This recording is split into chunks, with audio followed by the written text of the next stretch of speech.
let me talk, I don't want you to talk. And when they see people outside, for example, in a work environment, or seeing people who are special, or pets, animals, show love to them and then go back home to not show any love. And, that's what you are meant to do. So certain traits are of that way, which they are emotional, but they don't let themselves to be there. So what's your message or suggestion for such people? When people say, why me? I think you should very simply ask them, why not you? What's so special about you? Are you God's gift to earth or something? Why not you? And when you speak about emotional stability and how they express themselves, that is, again, we are conditioned by society not to express love. We are taught to hide ourselves. I've been very blessed in that I was brought up in this family that showered me with unconditional love. Even when I had this accident, my parents never once said, look what you've done. You've destroyed our lives along with your own. They didn't do it. Not for a moment did they blame me. They just quietly surrendered their whole lives. They gave up everything. My father gave up his job. He was an SAP consultant. He gave up his job in the US. And my mother, she's a real karma yogi. Her whole life has been spent in service and sacrifice. She doesn't know how to be selfish. So they just both came to Tiruvannamalai and just spent their lives taking care of me. Quietly, they didn't say a word. So I am somehow this person who has been naturally taught to show love. So if my friend is leaving, I'll say, hey, give me a hug before you leave. I'm free enough to ask because I'm not afraid that she'll reject me.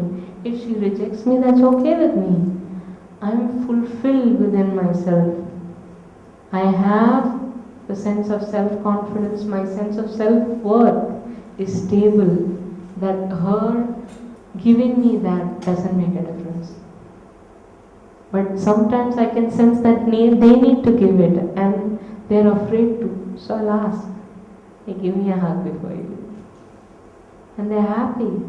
And that happiness is also my purpose for being. If I can make one person happy in a day, I'm happy. Exactly what I wanted to tell you. Even your parents again. You make them understand what is actually necessary in life. Please. I didn't do that. They taught me those things. My father has, since a very young age, gone on this path of self-discovery, and I'm very blessed that from both sides of my family, that has been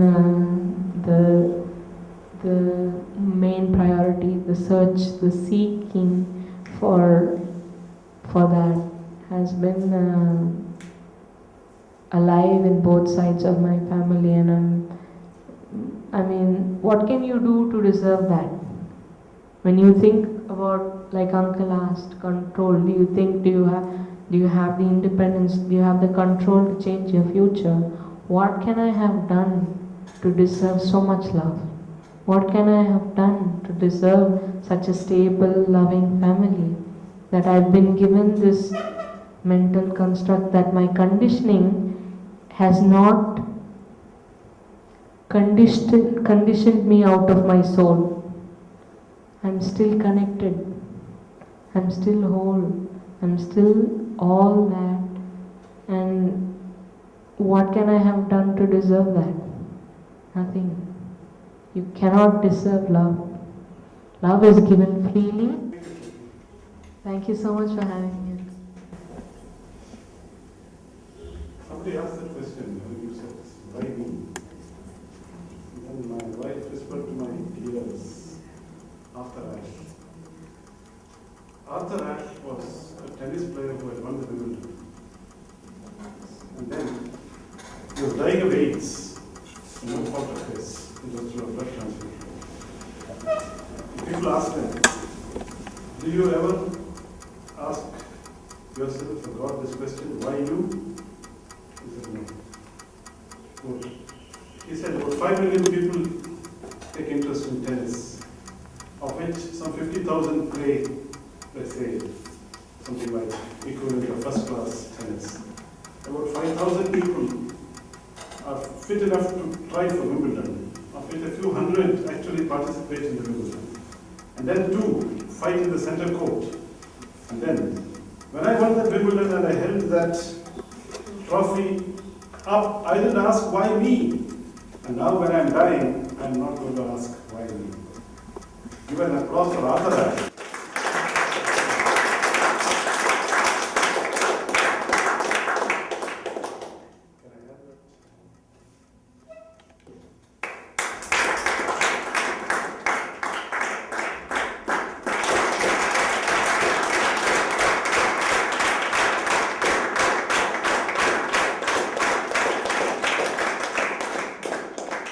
All the very best for your careers and your MBA. Thank you so much for having me and listening to what I was